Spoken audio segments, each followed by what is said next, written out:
Hi, my name is Mike Litt, and I was born and raised in Houston, actually in Humble, north of Houston, and I came to Austin in 2001 to go to UT. I just remember that, like, you know, a lot of the different acts at the talent show seemed to like appeal to like particular groups or like cliques.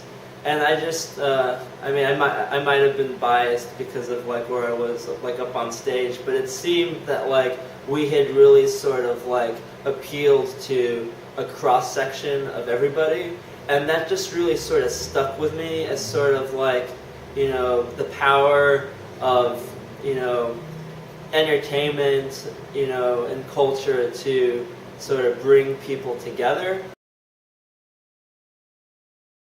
A lot of parties like are focused either on drinking or they're really cliquey, and so, you know, we were like, what if we had like a no cliques allowed damn it party with like a couple hundred kids in the backyard, and it was like, you know, no alcohol, and like I remember the police officer coming because of a noise complaint, and then he like saw the band setting up, and he was like, I used to be, you know, in a band when I played. Like he kept saying it, so we were like, do you want to play? And he was like, country alternative, and he ended up like playing. And that's where we had like we had shirts that said I love Mike Litt, and that was, I guess, a continuation of the skit during the talent show. We called it a play with Litt, and people thought that it sounded funny, and so we like.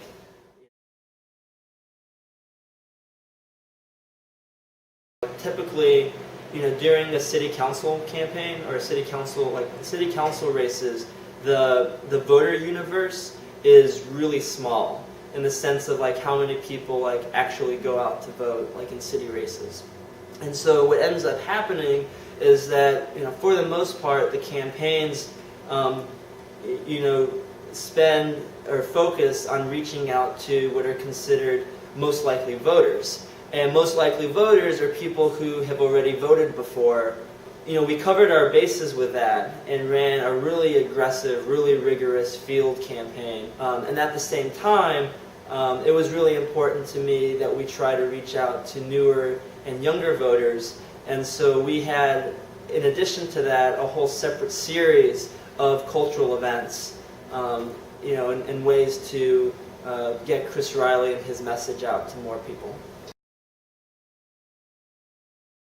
Sure. I mean, I think it's a little bit, you know, different when we're talking about like, you know, my work through formal, like grassroots and political organizations, and then like, you know, like the I Love events. You know, with the I Love events, it gives us an opportunity to, you know, promote and get people together to sort of learn about ideas, and can also be part of like ongoing cultural movements.